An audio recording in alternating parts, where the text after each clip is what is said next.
Hello, today we, eJK Solutions Group, are going to talk to you about how we are validating and invalidating our assumptions for restaurants affected by the current situation with COVID-19. Let's start from initial assumptions. First, less no seating is available. Second, cutlery frequently used. Third, less places are open. Fourth, less people or customers can sit together. Fifth, being in an enclosed air area. Sixth, longer wait for physical orders. Seventh, skepticism regarding food. Eighth, higher usage of delivery services. Ninth, people are not social distancing. 10th, inability to observe restaurants in real time. 11th, lack of enjoyment and experience. So our initial hypothesis is we are targeting restaurant diners who are afraid to get infected by COVID-19. This problem goes onto the first riskiest assumption. We tested all our assumptions by interviewing 15 people.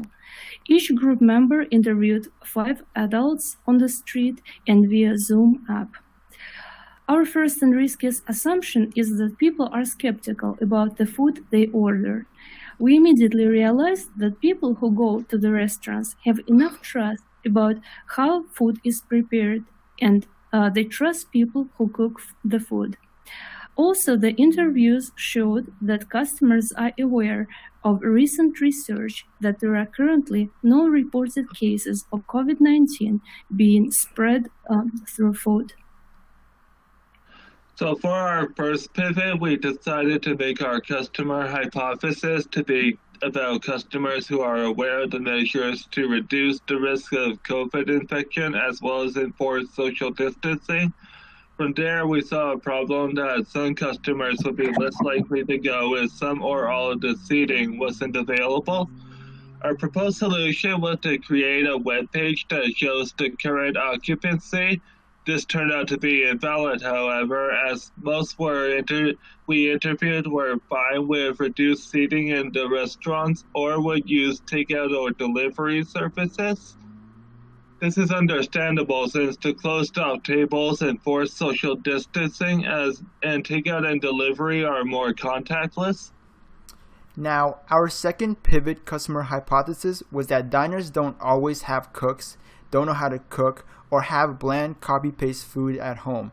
Now, with this came the idea that most who don't cook would likely go out to eat. Now, we project the thought for our problem hypothesis that even if they didn't know how to cook, they still wouldn't risk the idea of going to restaurants if less places were open, including some of their favorite places. Now, our proposed solution of this problem was to provide affordable delivery. Now, many rely on delivery services nowadays, which makes sense during a pandemic. This, like the previous assumption, proved to be invalidated because many of our interviewees believe that even though many places were closed, it wouldn't stop somebody from going out and getting food, especially when they can't depend on themselves to cook their own. But when addressing our solution hypothesis, a lot of our interviewees praised the idea of a way to get their food without stepping inside the restaurant, but still within their price range. So for our third pivot, we came to our next customer hypothesis, which is centered around diners understanding in advance what's inside the restaurant. Now, we slowly came to the idea that the problem of diners less likely to go to restaurants was that they were unable to be provided with restaurants and restaurant traffic views in real time, thus making them worried of how many people are going to be there. Our solution hypothesis for this was to provide a live sharing option on restaurants' web pages that let customers see the restaurant in real time so that they can see how many customers are inside the restaurant in an enclosed air area at any moment. Now, this, however, turned out to be invalid through our interviewees, as most either believe the feature to be flawed, as cameras don't always show every single detail, or that it's fine to add that feature, but some will doubt it and won't hassle with it, which is the same as not implementing it in the first place, and would rather go inside the restaurant themselves.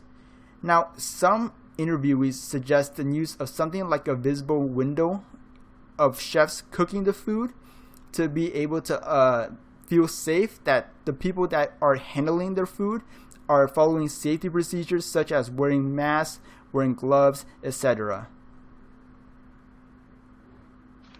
So with our solution for our third pivot not received all that well, we decided to go back to the drawing board to decide on how to make restaurant diners feel safe, which brought us to our final pivot.